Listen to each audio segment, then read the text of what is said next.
জাতিসংঘ বাংলাদেশ সেনাবাহিনীকে সাবধান করেছিল, এই হুমকি বা সতর্কতা আন্তর্জাতিক পর্যায়ে বাংলাদেশের সেনা রাজনীতির প্রতি কতটা নজর রেখেছে তা বোঝায়।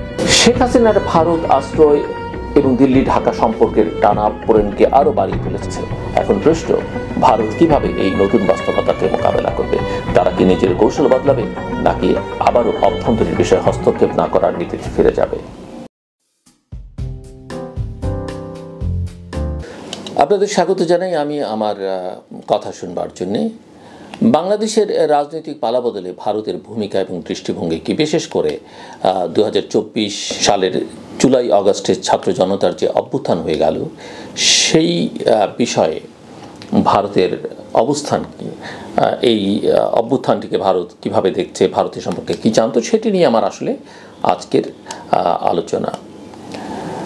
বাংলাদেশের সাম্প্রতিক রাজনৈতিক ঘটনা প্রবাহ, বিশেষ করে 5 আগস্ট 2024 সালের সেনা, ছাত্র জনতা, সকল শ্রেণী পেশার মানুষের সম্মিলিত যে প্রয়াস, সেনাবাহিনীর কথা আমি এই কারণে বলছি, সেনাবাহিনী সেদিন যদি জনগণের পক্ষে না দাঁড়াতো, এই অভ্যুত্থান আসলে কোথায় গিয়ে দাঁড়াতো সেটাও অনেক কঠিন। কাজেই সেই ক্রেডিট তাদেরও দিতে হবে।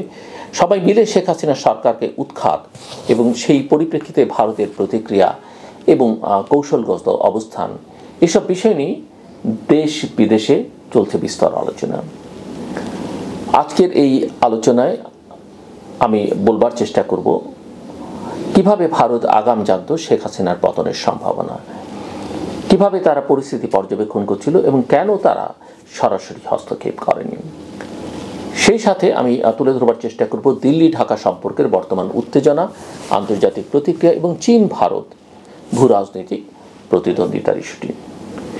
শেখ হাসিনার পতনের প্রাক্কালে ভারতের এক ধরনের সতর্কতা ছিল।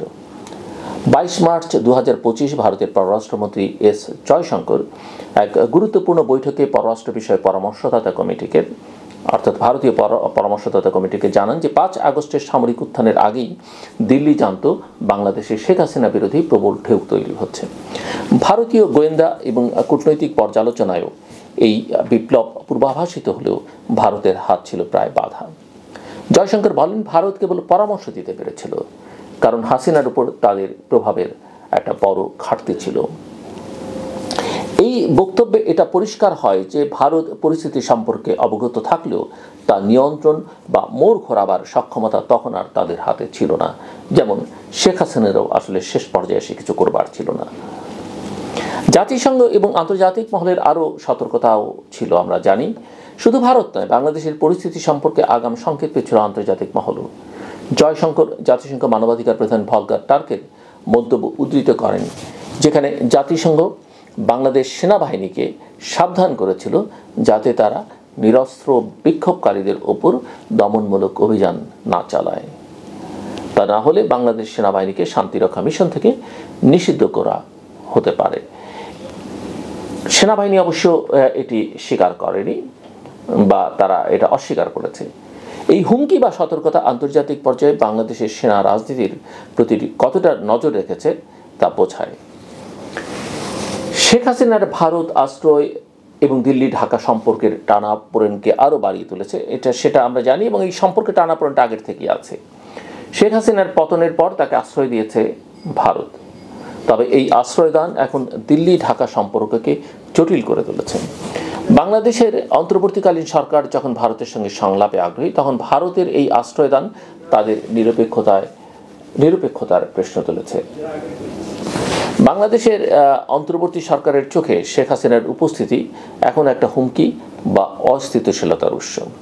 ফলে ভারতের অবস্থানকে এখন বাংলাদেশের নতুন নেতৃত্ব প্রশ্নবিদ্ধভাবে দেখছে। ভারতের ঐতিহ্যগত বন্ধুত্বপূর্ণ ভাবমূর্তি এখন আর আগের মতো নেই। এর মধ্যে অনেক রকমের কূটনৈতিক অগ্রগতি করবার চেষ্টা হয়েছে। সামনে বিমস্টেক সম্মেলন আছে, আমরা জানি। 2024 সালের ডিসেম্বরে ভারত পররাষ্ট্র সচিব ভিক্টর মিস্ত্রিকে পাঠিয়ে অন্তর্বর্তী সরকারের সঙ্গে প্রাথমিক যোগাযোগ করে। তবে 2 থেকে 4 এপ্রিল ব্যাংককে বিমস্টেক শীর্ষ সম্মেলনের ফাঁকে প্রধানমন্ত্রী মোদী এবং প্রফেসর মোহাম্মদ ইউনূসের মধ্যে সম্ভাব্য আনুষ্ঠানিক বৈঠক নিয়ে এখনও চুপ মন্ত্রণালয়। এই নীরবতা কি কৌশলগত নাকি পরিস্থিতি আরও জটিল, এই প্রশ্ন ঘুরপাক খাচ্ছে কূটনৈতিক বিশ্লেষকদের মধ্যে। সম্ভবত ভারত এখনও নতুন সরকারের সঙ্গে সামগ্রিক সম্পর্ক পুনঃস্থাপন বিষয়ে দ্বিধায় রয়েছে। এখানে আবার চীন একটা বড় ফ্যাক্টর এবং এক ধরনের ভূ রাজনৈতিক প্রতিযোগিতার কথা আমরা জানি। চীনের সঙ্গে ভারতের এখানে যুক্তরাষ্ট্র আছে বড় শক্তি হিসেবে। এখন ভারতের জন্য আরেকটা বড় চ্যালেঞ্জ, যেটা আমি বলছিলাম যে বাংলাদেশে চীনের ক্রমবর্ধমান প্রভাব।